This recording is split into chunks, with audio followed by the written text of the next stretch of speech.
जदि आपको भिडियो भल लगे लाइक कमेंट शेयर सब्सक्राइब करेंगे। तो आज मुझे बनैबी कदली भंडा स्वादिष्ट रेसिपी खास आपण मानक पई। एठी आमे काटिबा कदली भंडा काटिया पर हाथ में लगेदेवे तेल। ये देखते कदली भंडा मुझे छड़े नेली। कदली फूल भितर थिबा गोटे छोट ब्लैक कलर सी को आम काढ़ी नवा ता भितर परिष्कार करी सब छड़े नवा। देखो मुझे सब गोटी गोटी करी परिष्कार करी छड़े नहीं एबे मोर प्रस्तुत हो गला। तो ये आम परिष्कार कर धोई लुण हलदी पकईकि आम सीझे नवा। ये देखो मुझे चुन चुन कर काटी भी देली। एगुड़ा चुन चुन काटिदेले सीझापी सुविधा हुए। तो ये आम परिष्कार कर धोई नवा तापर लुण हलदी पकईकि आपको भलसे सीझे नवा।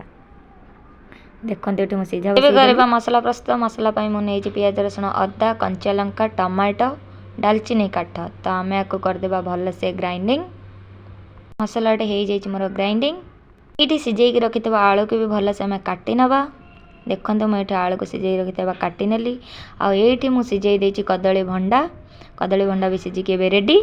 कड़े ए तातीगला पकेबा तेल बाटिक रखिदेवा पकेबा मसला को भी कषा पकेबा आम काश्मीरी रेड चिली तासह पकेबा मटन मसला हलदी गुंड तासह पकेबा स्वाद अनुसार लुण ताको बे कषि नवा। देखते तेल छाड़ा मसलू एवं आम सीझेकी रखिथिबा कदली भंडा पकईदबा माने कदली फूल ताको कषि नवा।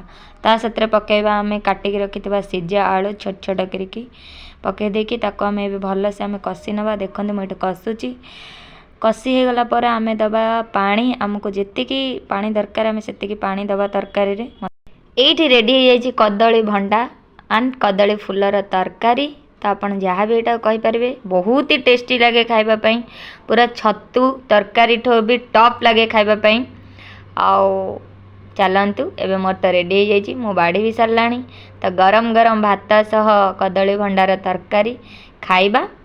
आ मु कहबी आपण मानकू कि केमती लगुच कदली भंडार तरकारी। देखा तो बहुत बढ़िया लगुच खाइबापी। वाह कौन कहबी लाजवाब बढ़िया लगुच खाइबापी बहुत टेस्टी।